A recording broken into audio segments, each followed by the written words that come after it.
Sering dengar omongan, anak muda sekarang nganggur karena malas?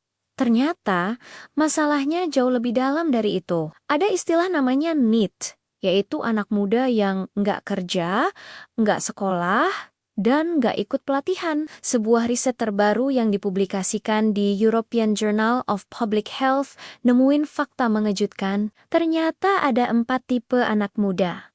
Dan bukan cuma satu kelompok pengangguran aja. Ada yang cuma nganggur sebentar di awal karier, ada juga yang justru susah dapat kerja setelah lulus kuliah. Yang lebih mengkhawatirkan, ada kelompok yang terus-menerus terjebak dalam status pengangguran. Riset ini membuktikan kalau akar masalahnya bisa ditarik sampai ke masa kecil. Masalah kesehatan mental di usia 11 tahun, kondisi ekonomi keluarga, bahkan pengalaman buruk di masa lalu, semuanya punya peran besar.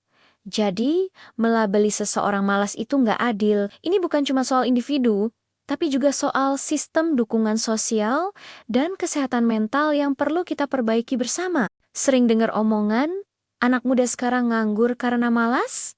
Ternyata, masalahnya jauh lebih dalam dari itu. Ada istilah namanya NEET, yaitu anak muda yang nggak kerja, nggak sekolah, dan nggak ikut pelatihan. Sebuah riset terbaru yang dipublikasikan di European Journal of Public Health nemuin fakta mengejutkan. Ternyata ada 4 tipe anak muda.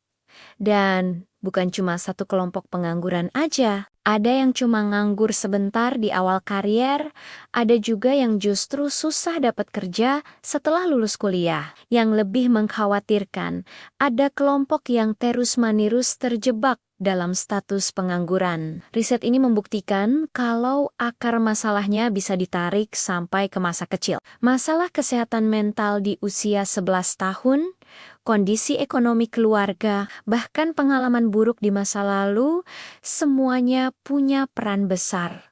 Jadi, melabeli seseorang malas itu nggak adil. Ini bukan cuma soal individu, tapi juga soal sistem dukungan sosial dan kesehatan mental yang perlu kita perbaiki bersama.